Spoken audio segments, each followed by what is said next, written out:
সুধাংশ শেষ করেছে। এখন সব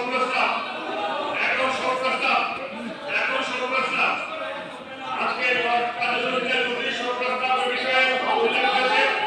এখন আমি পর্যায়ক্রমে সেগুলো পাঠ করছি। শোক প্রস্তাবের সময় হইচই করে নিজেদের ইচ্ছুকারীরা বলবেন না। শোক প্রস্তাবের কপিগুলো সামনে দেওয়া আছে। শোক প্রস্তাব আমি